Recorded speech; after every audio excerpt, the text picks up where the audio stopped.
Great pleasure in introducing Dr. Werner Zittel, Chairman of the Board, the Ludwig-Bölkow-Stiftung. Dr. Werner Zittel is a German consultant with LB Systemtechnik, a München-based consulting company specializing in sustainable energy and transport strategies. The company is also a founding member of the European Business Council for a Sustainable Energy Future, a business NGO which promotes compliance with the Kyoto Protocol and lobbies in support of climate-friendly technologies and policies of climate negotiations. He has a doctorate in physics from the Technical University of Darmstadt and worked at the Max Planck Institute for Quantum Optics.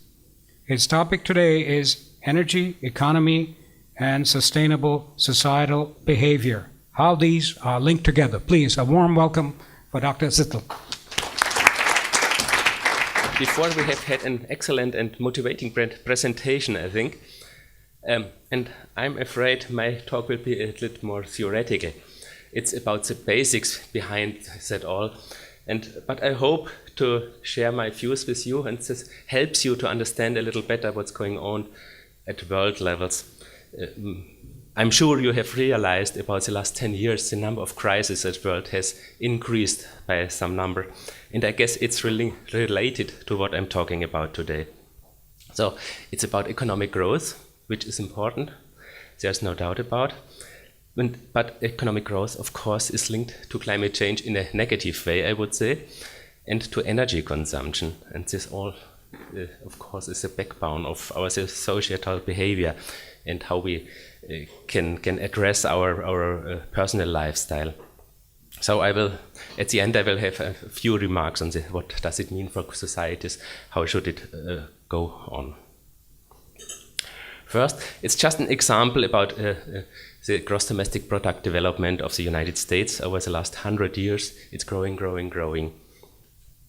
And economic growth in terms of GDP is used as a measure of national welfare for each country, for almost each country. And growth is necessary for some reasons. Mortgage rates have to be paid back. They increase the credit rate which we have to pay. But it's also necessary to reach full employment status. So a zero growth rate does not guarantee full employment. It increases unemployment rates. Theoretical economists have thought about these linkages, and usually it's just the only formula. Please apologize for that. So they usually model the economic growth in terms of such a growth function, which means the more capital you invest, the more you can produce, and the more labor you invest, this is also in favor of rising the production growth. So they tried to test this theory and just on the US GDP development, if they took the number of the labor which were employed to the capital which was invested, and just tried if it fits to the gross domestic product. And actually I just switch to the next figure. Actually it does not. If you see the broken lines, this is the theoretical model result. And in the 1950s, a famous economist, Solov, had this idea that the difference between the theoretical model and the real development is due to innovation and to invention. If you go back to the last formula, then you see this GDP is related to capital and labor times a factor in front of it. And this factor increases.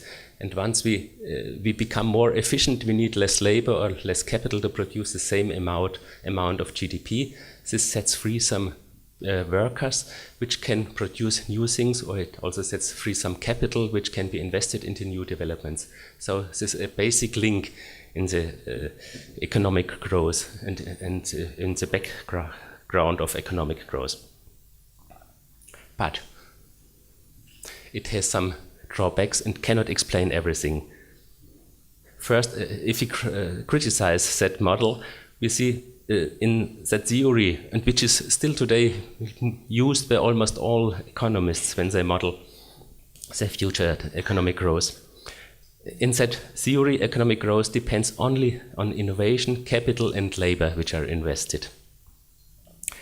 And this does not coincide with empirical evidence. There's a huge gap sometimes, as we have seen.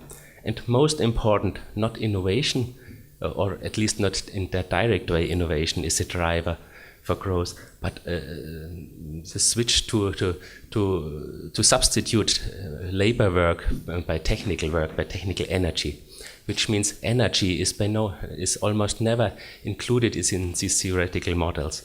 And this justification for it is that in GDP terms or in numbers, it accounts for only 2, 3, or 4% of the money which has to be which is part of the production costs. So they usually forget about.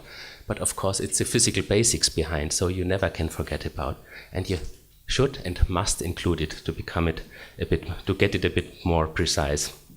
And there were some people who developed, who adapted their theories to that, and included in the growth rate not only capital and employment rate and labor force, but also energy.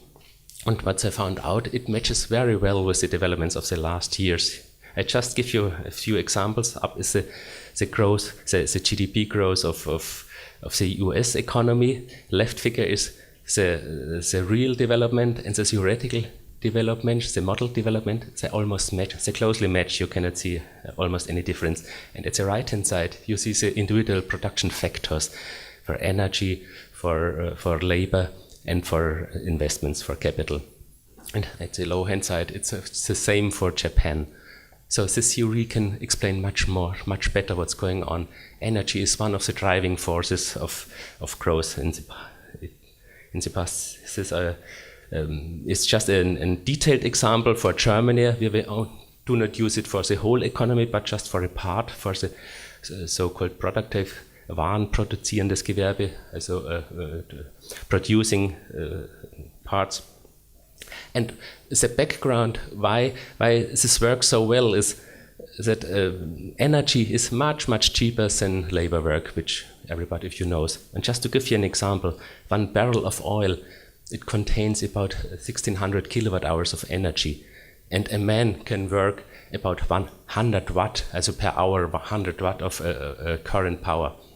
And if we compare it, 1 barrel of oil is equivalent to the working power of 16,000 hours of one person. But 1 barrel of oil costs about $100, and wages are much higher.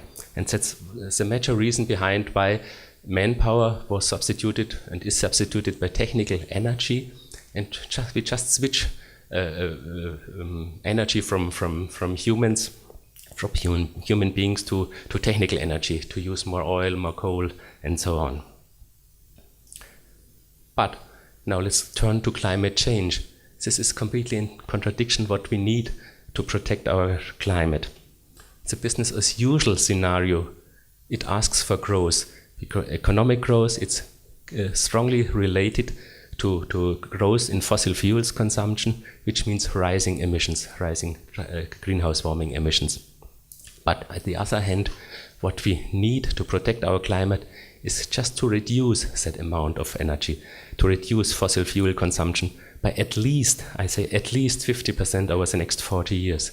This is a huge challenge, and it will never work, I say, under present economic conditions, because our present economic conditions are fossil fuels are the cheapest way to produce energy, and it's the backbone for growth, for economic growth.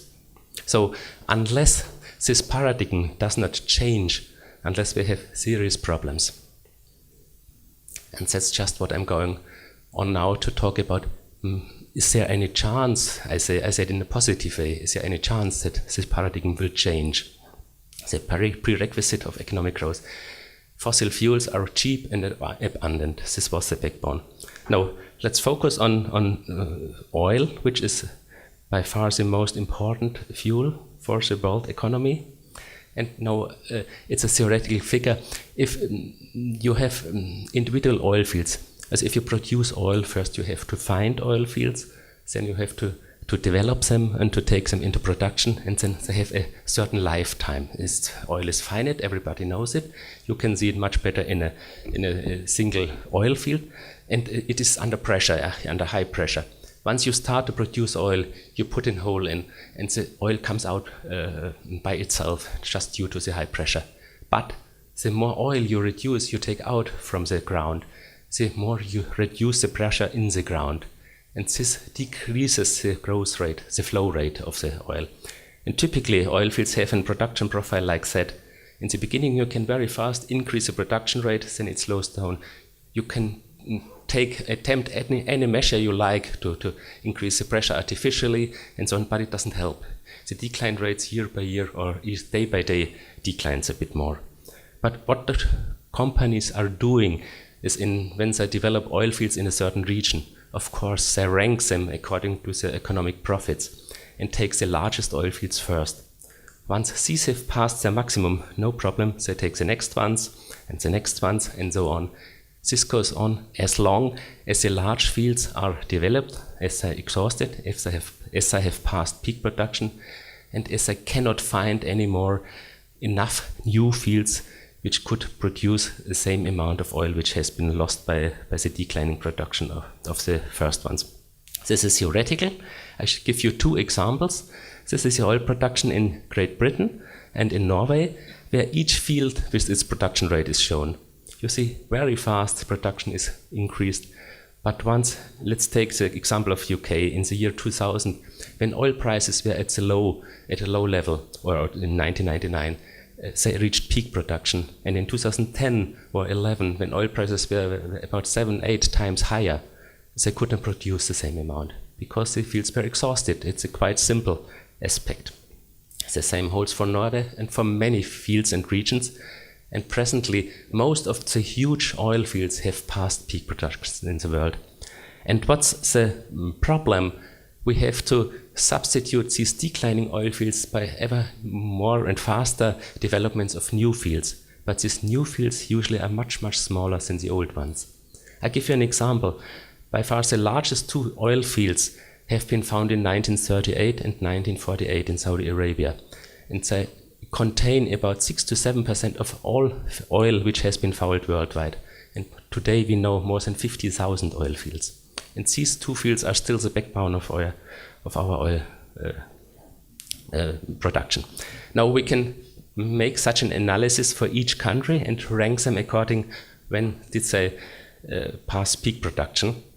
And the lower part is the yellow field in the down parts is the lower 48 states in the United States. Almost nobody has realized that the United States have passed peak production in 1970.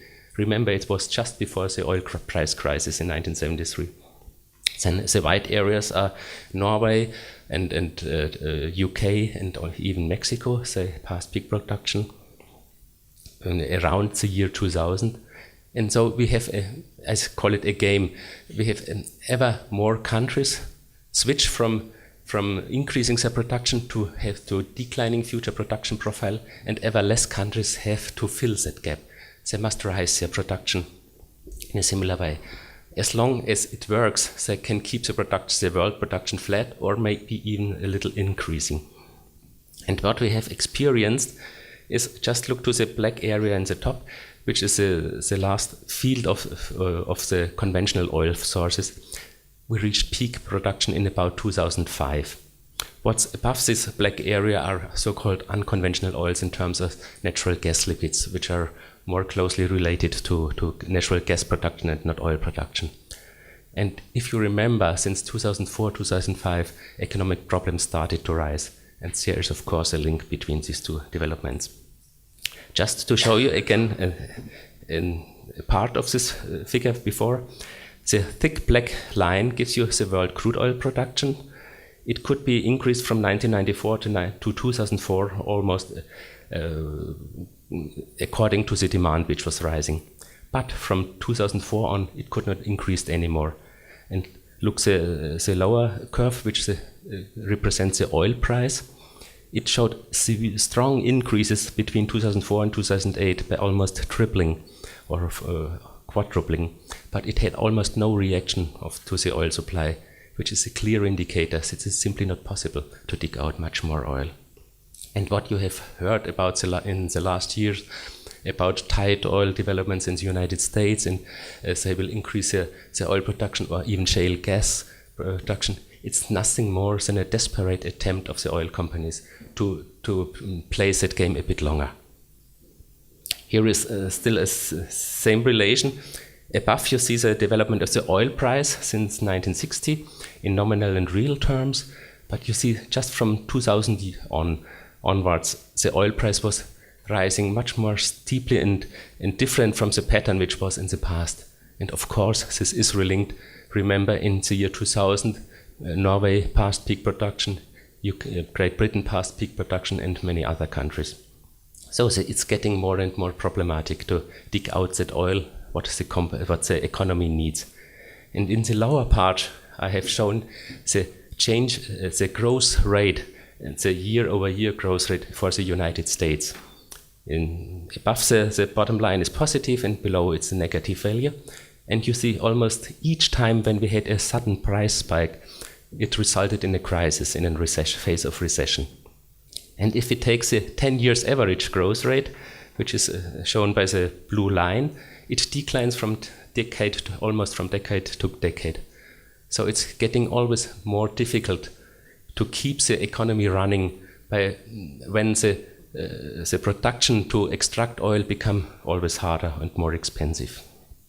And let's just sketch what's going on in the future. It will look like that we are maybe at, or maybe already we have passed, but certainly we are very close to peak oil production. Exactly, we do not know it at the moment. We only can see it in backward. It's also due because some statistics are not so clear and as they should be. But nevertheless, we should expect that in 20 years world oil production is much less than it was in the past, it is today. And this you should see in contrast to the fact that ever more countries like oil that are developing.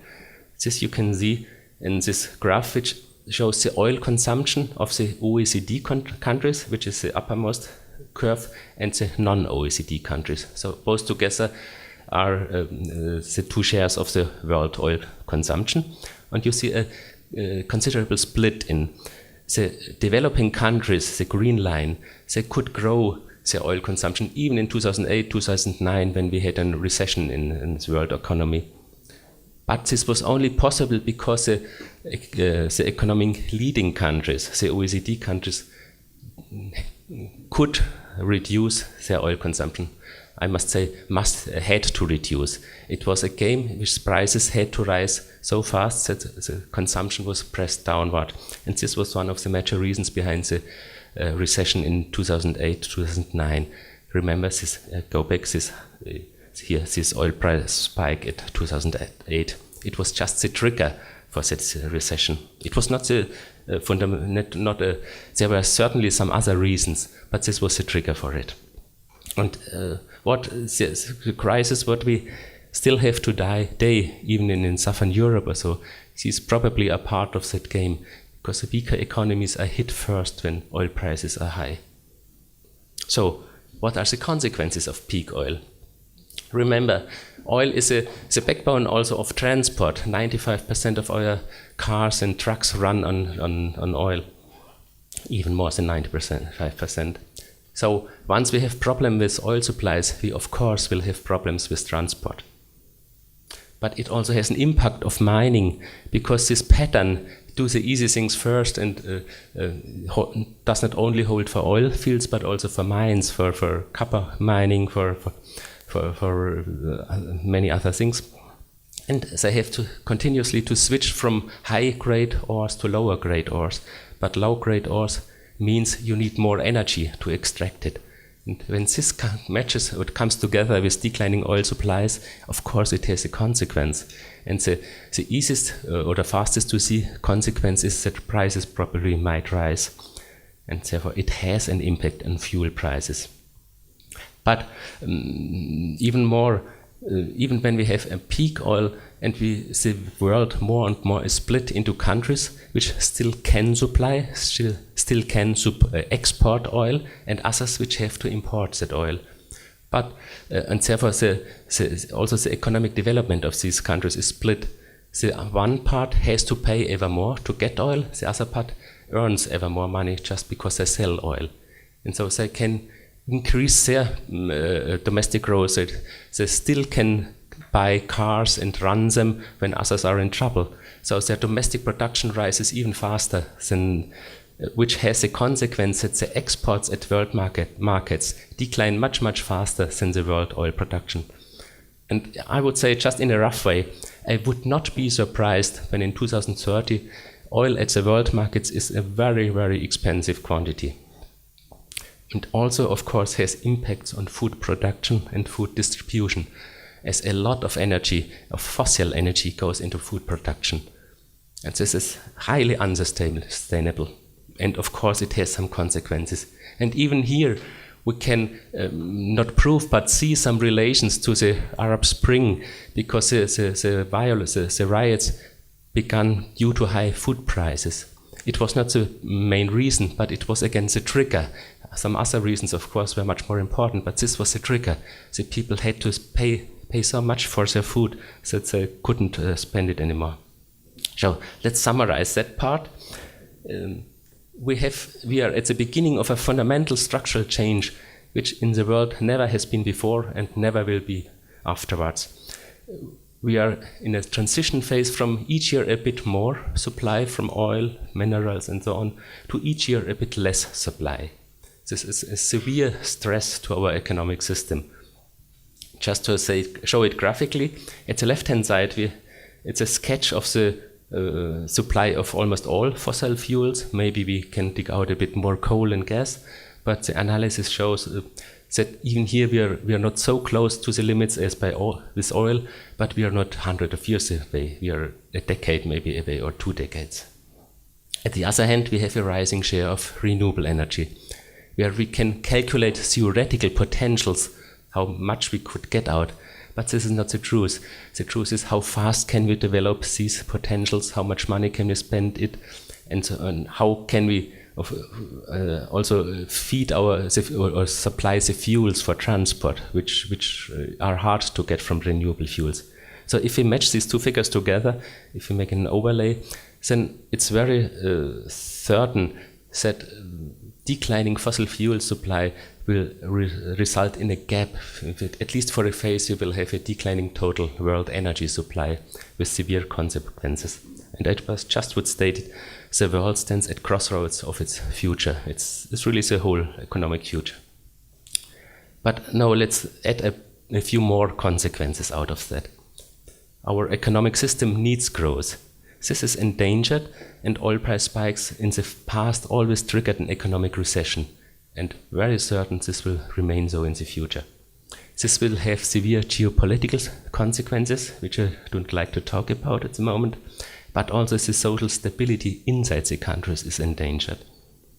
Countries with weaker economy are hit first.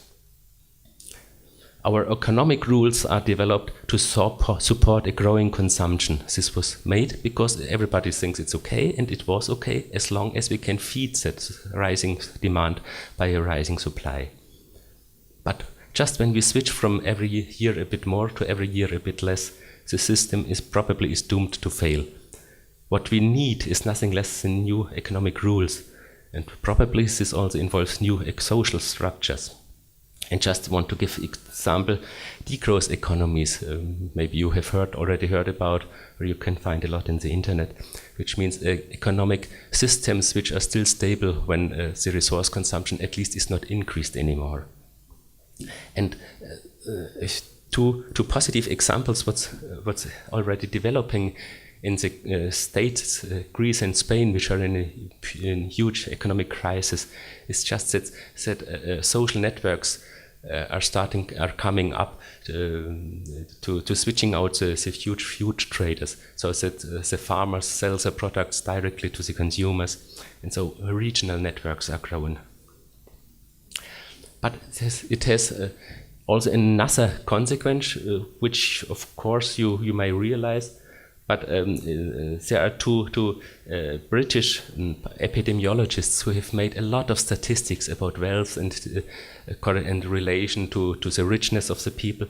And what they have listed the countries here, almost all OECD countries. The left figure shows at the bottom line the national income, how rich is the country, and the upper line is, or axis is the health status. Do the people are they healthy in the country? And you see not such a strong correlation.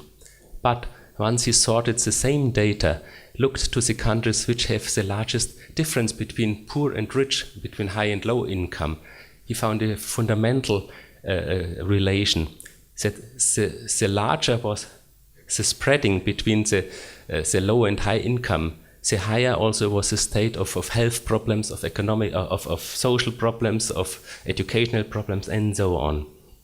Which means not the level of GDP is important, but just the equality level, more or less. How far is the spreading between poor and rich people? So what we need is not GDP, we need a measure for happiness. And just there's one example in the world which does that, it's Bhutan. We need health and food are important, not money. And just an example where Cuba and North Korea, which after the breakdown of the Soviet Empire had they lost just half of their oil supply. And Cuba reacted quite differently, creating sustainable structures at that level. We need economic stability and ecology and social stability. In the consequence, this means fast switch to renewable energies. Equal societies are more stable than unequal societies, which means lower gap between upper and lower classes. Social networks are a key element, and stakeholders of companies should not be anonymous stock markets, but employees or regional citizens with regional responsibility. So not the maximization of profits is the key, but the maximization of social welfare and stability. And my last sentence, unless we find a new economic frame, we will not solve future economic problems. Thank you.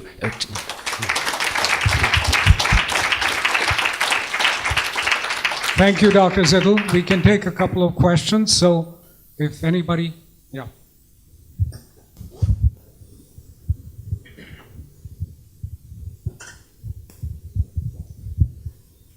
Thank you for the very interesting presentation. Could you extend your arguments also to peak coal? Yeah, we have analyzed that very well. What we have experienced over the last 30 years, the reserves of coal have been dramatically reduced. In 1980 around, we had a reserve to production ratio of more than 1,000 years, and now it's about 120 years. So the reserves are not that large, which many people believe. And here we have the same rules as for oil. Do the easy thing first, which means the coal mines, which are easy to develop, which are large, which have high quality, high content of energy, which are close to the markets. And these are exhausted in Europe, in whole Europe. But also South Africa is close at its peak, and it's the peak of coal production already has been passed in the United States, which has by far the largest coal reserves. And statistics, if you look critically to the statistics, you see these are overstated, these statistics. They just count everything which is in the ground, but probably what will never be digged out because of low quality and so on. Then just two last sentences, China and India, which are one of the largest consumers. China by far is the largest consumer. They are also the largest reserve holders. And China switched from a coal exporting country about 8 years ago, and now it's the largest coal importing country. So it's the same game. At world markets, we will run into problems. We have one more question. Thank you for your presentation. You're familiar with the term critical mass, I'm sure. So my first question, which actually is my last, was pardon? My first. Actually, it's the last question, but I'm going to make it the first one. So, when will we reach critical mass in this situation? All right. Now, the next question is, could you go back to that slide where you mentioned the 2% energy factor?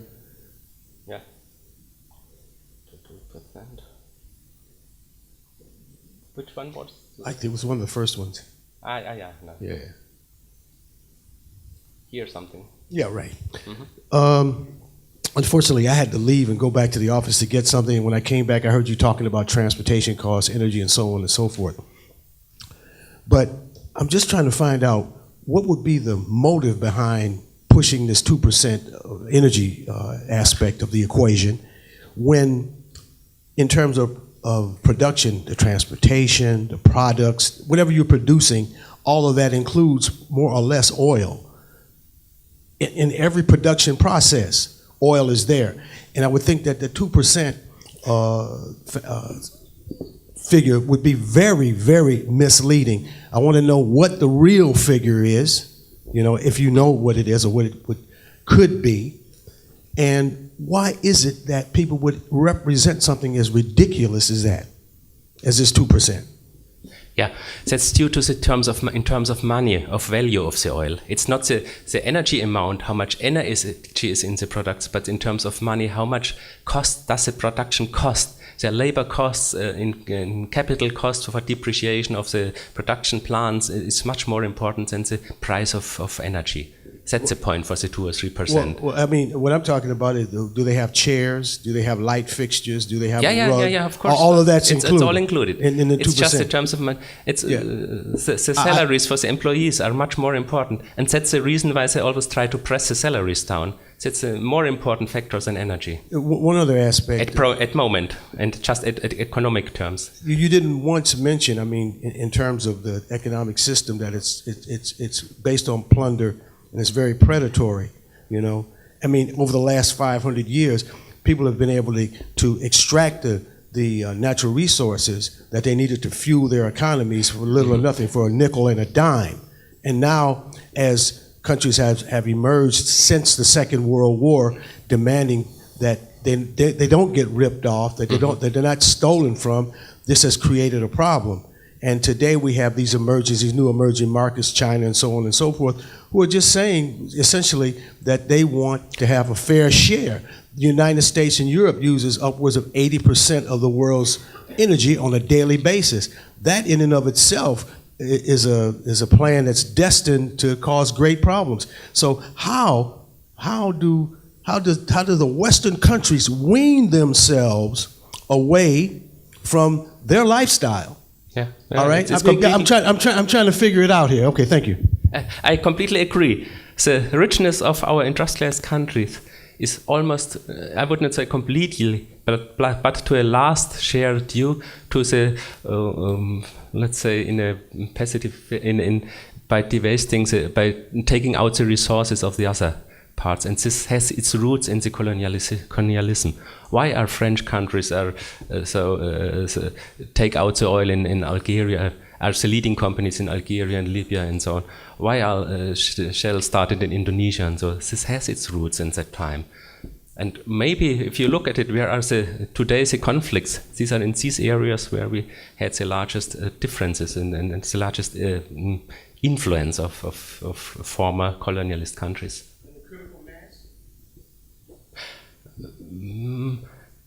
I didn't get in which way. Maybe let me just add. I'm talking about overload now. I'm saying that you reach a certain point, a point of no return. Yeah. Like when you go to the airport, there's V1 and V2. When you reach V2, you better take off. Yeah. So in that sense, critical mass, in the sense that the system overheats, it deteriorates, it falls apart. It's the 2-degree goal of the climate change policy. I guess we cannot reach anymore. That's why. But these are, I would not say step functions, even in economic wealth. It's just getting from a smooth transition to each year we delay it. It's getting worse. So it's not a 1-0 transition, but it's getting steeper the later we realize the problems. But just one word to your 2 and 4%. Maybe I was a bit too short. It's for the production cost in industrialized countries. It's roughly between 2 to 4% of the production cost are due to energy. and this is a critic which I do criticize, that they only look to the costs, but the physical input is much more important than only the cost. And what is not there, you cannot use as production input. Thank you, Dr. Zittel. Please, a big hand for him.